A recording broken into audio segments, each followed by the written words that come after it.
Good morning po mga katrono. It's been 3 years, no? Tagal kong hindi nag-vlog. Almost 3 years. At hindi pa rin ano tayo monetize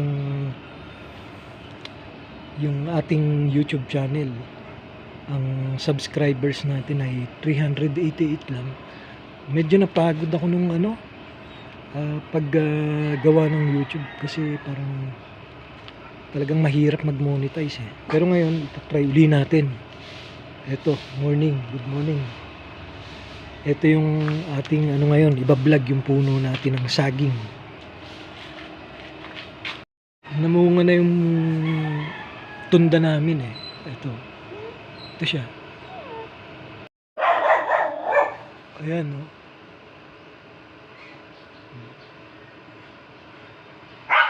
Ito yung tinanim kong puso, galing to sa sa bigay ng kaibigan.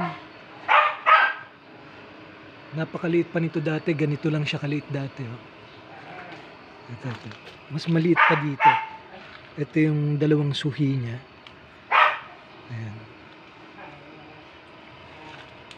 So balak namin paramihin to. Pagka naging mga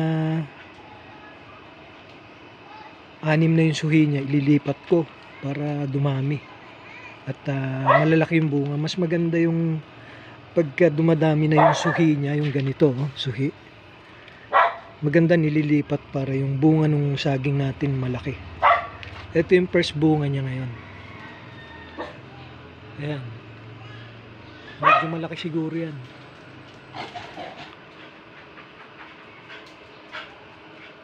Meron na din kaming ibang saging. Nakikita nyo sa vlog namin. Meron kaming parang saba. Yung sa mga previous vlog ko, panoorin nyo. Meron akong mga hinaharvest na parang sabang saging.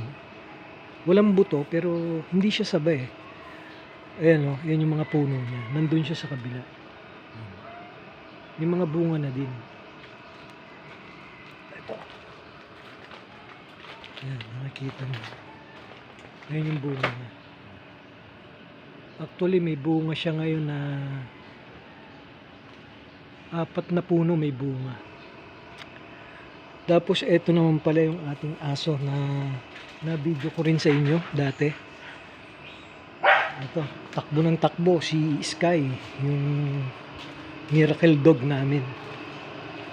Ayan si Sky. Sky! Sky! Sky!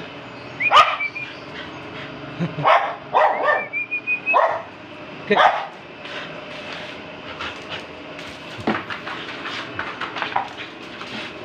Sky. Uy. Kana.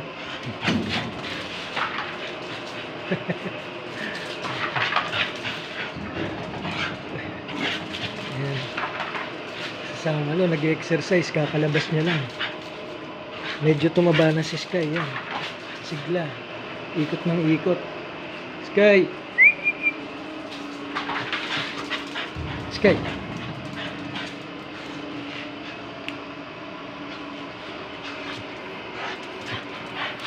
Ayan. Yung mga previously na i-vlog ko na. Yan, pinapakita ko uli sa inyo. Tapos yung pagbabike ko naman, medyo hindi na ako nakakapag-bike kasi may nangyari sa akin na parang nadala ako mag-bike. Nagpunta ako ng Tagaytay, banda dun sa may Alfonso, malapit dun. Tapos dahil sa Tagaytay, di ba, medyo paahon yan. Nasiraan ako dun sa naputol yung kadena ko. Hindi naman kagandahan yung bike na dala ko. Buti na lang na improvise yung ko kasi nasira yung parang sa cambio niya, yung pag-shift ng gear nasira, yun naputol sa paahon doon at hindi ako nakaabot doon sa pupuntahan ko sa lugar. Ginawa ko, nag-improvise ako, yung kadena pinutol ko. Buti may dala ako ng pamutol ng kadena, tapos kinunik ko dun sa sprocket, fix. Ayun. Di mabigat siya paahon eh. Sa Tagaytay nahirapan ako. At sa awa ng Diyos nakarating naman ako, pero yun nga, hindi ko na iuwi. Pag-uwi, namasahin na lang ako.